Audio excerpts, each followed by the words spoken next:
Okay, so I usually take better care of my books, but I wasn't sure if I was going to do this. So this is Catching Fire. As you can tell, it's my loaner copy, and it doesn't even have a cover. I may be worse than Christine. Okay, I assume you guys all know that Catching Fire is the sequel to The Hunger Games, which I'm pretty sure everybody knows about. I'm sorry I do weird things like that. It takes place in Pan Am, which also has districts. I know, I'm just trying to do non-spoily. The protagonist is Katniss Everdeen. She is reaped for the Quarter Quell, which happens every, I think, 25 years, where something different happens. Like, in Haymitch's case, they did double, like 2 girls and 2 boys reaped. And let's just say mayhem goes on from there. I would definitely, pretty much everybody has read The Hunger Games by now, but if you haven't read it, this would be my go-to. I think it's my favorite in the whole series. A lot of people are either Mockingjay or Hunger Games, but I happen to love this. I think it's because of Finnick, which you get Finnick and Mockingjay, but Mockingjay has some interesting things. So, if you're spoilery, then bye-bye. Okay, Catching Fire.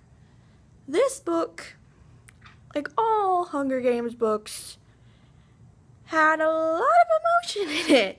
Suzanne Collins is very good at making people sad. But I actually enjoyed this. There was a lot of jokes. I think Finnick kind of made it a little better. I think the monkeys would be the one area. The monkeys and the blood rain, I think, are the worst. The lightning tree, you could just stay away from the tree. Of course, it's the Hunger Games, so I actually cared about the other tributes, which I did in the first book, but not a lot of people did. I know a lot of you know, because she's Katniss, she's gonna make it through. But, like, Kate on Clove, I loved in the first book. And I care about, like, Finnick and Mags. That was horrible when Mags sacrificed herself. It was like, oh, Mockingjay. I was like, that is insane. It is insane. I think the movie was great too. If you go see it, it was wonderful. I'm sorry, I'm trying to be concise. It was faithful, but it wasn't totally faithful. I wish they would have had Finnick's humor. Oh, you're pregnant, no wonder you're so emotional. I would like to know in the comments if any of you really particularly liked a character. Like, I've heard one of my friends read it and he was like, Inabaria is the best. And I was thinking, the girl who sharpens her teeth into fangs you like?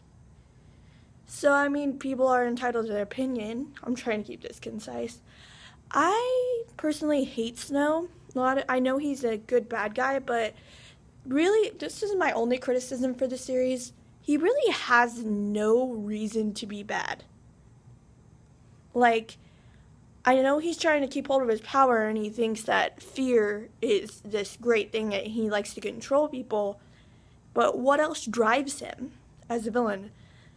Like, Janine is scared of the outside. She's scared of things that she can't control. She's scared of things that she doesn't know, whereas Snow just seems to be evil. And trust me, I'm not advocating for Janine. I personally hate her guts.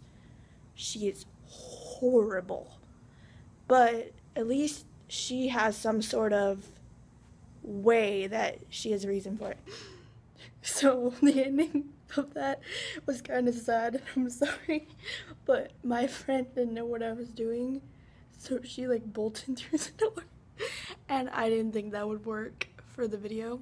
So we were talking about Snow being the bad guy in The Hunger Games. Of course he's a bad guy. But when you're fighting for your life, there's a lot of people who are the bad guy. I kind of think of something, this is not, a lot of people take this opinion. I personally love The Hunger Games, but as I think about it more, we are kind of the capital. We are liking and rooting for our favorites and crying when they die, and we're watching it, and we're reading it, and we're liking it. Which I have to catch myself on sometimes because I love The Hunger Games. I mean, Divergent is one of my favorites, but The Hunger Games is wonderful. So I think that's kind of interesting how, in a way, we hate this corruption so much, but yet we are kind of a part of it. Not to be a downer or whatever. Did anyone see District 13 coming? I didn't see District 13 coming. I knew it had to be addressed somehow because it was gone, but I did not think that it would still be in existence. Sorry. I keep having things happen, like I just ran out of data, so I had to delete a whole bunch of stuff because I make edits and look at a lot of book things. But this is my first attempt at booktube, and I'm allowed to make mistakes, so don't get mad at me. Like, I literally just talked to the camera for like 5 minutes and then realized that it's no longer there. Because I was thinking about how when the Capitol destroys things, they really destroy things. Like, when I think of something cruel or ruthless from a book, the first thing that comes to my mind is the Capitol. I mean, there are other places that are cruel and ruthless, like Janine. Sorry, I keep going back to Divergent. Or even a lot of other villains, like Sebastian, or even any of them. But the Capitol seems to keep its reign of tyranny and be happy with it.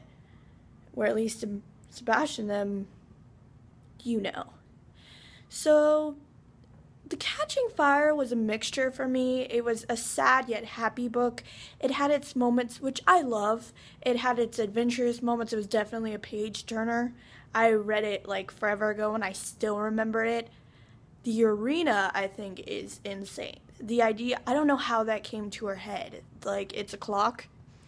I mean, I write and I do publishing, but I never would have thought, because it's an arena to fight to the death, who would have connected it with a clock like she did? So we all know Suzanne Collins is a genius, and I like that Katniss is a stubborn character, and she definitely has a hard time feeling emotions, you know, and making choices because she's so stubborn and she wants what she wants, and she's kind of selfish, which I think is real. And usually stubborn characters drive me crazy. I'm like, you just need to do what you need to do. Like, get over yourself. But she really, like, especially in this book, I felt like it was just a real girl going through something like this. And I know that's kind of hard to believe because it's a dystopian, and I don't know of any other teenagers who have fought to the death, but there's an element of realness that you can put in there. And to be able to have all the elements of romance, which, don't get mad at me, but I don't like Peeta at all that much at all. I just don't find him, like, I mean, he's sweet and all that, but Gale has some arc to his character, and he's diverse. Like, I guess that's just because I like that kind of people, like a Tobias, but he doesn't cut it for me. Like, I think Peeta is so sweet, and I love him, but I mean, I love him with Katniss, but he just bothers me sometimes, and he did not deserve what happened to him in Mockingjay, and I understand that he is overcome more than anything, but he seems like he doesn't have much drive, and he's kind of stalkerish, and I'm just saying how I think, that's not hate or whatever. So we have Peeta and Katniss romance. Finnick and Annie are my babies. They're so cute, and I was so happy when they got together in this book. Well, somewhat. I mean, Finnick went into the games, but Mags was so wonderful to volunteer for her. And actually, the Jabberjay scene in the arena would probably be the worst, because you have the screams of your loved ones, like there'd be my grandpa or all that, yelling at you, and you can't do anything, and that just broke my heart reading about, because like Prim and Annie and Gale, I don't know how you would feel knowing that they can't do anything, but I wouldn't want to be at the point Joanna's in with, she has nothing left to care about, and that shows the Capitol's tyranny right there, that she doesn't care about anything else. And if she doesn't care about anything else, what can he do to her? If she doesn't love anything, if she doesn't have hope anything, she doesn't even care if she dies. So what more can Snow do? So I highly recommend Catching Fire. It's probably my favorite Suzanne Collins book, and if you haven't read it, I would definitely recommend you pick it up. Remember, you guys should comment if there was a character you really loved. It can be a tribute, or it can be like a peacekeeper or something, but I would love to know. Is there any problems that you had with the book? I'm trying to keep it concise and fast without people getting mad at me. So, yeah, that was Catching Fire, and I hope you enjoyed it, and I hope I wasn't that terrible at my first try at BookTube. I love a lot of you guys, and I've already felt welcome because, like, Jesse the Reader, to be honest, I'm kind of a really freaky fangirl of him. Not gonna lie. And Christine, I kind of feel like you guys are my friends, even though I don't know you, because talking about books for some reason with certain people seems weird and they don't like you. But I feel like I can free to talk about books and state my own opinion, which I know I'm probably going to get angry comments, but whatever. I hope you all have a nice day. I hope you have fun and book lions. I'm going to try to do the Nerd Fighterius sign. Ah.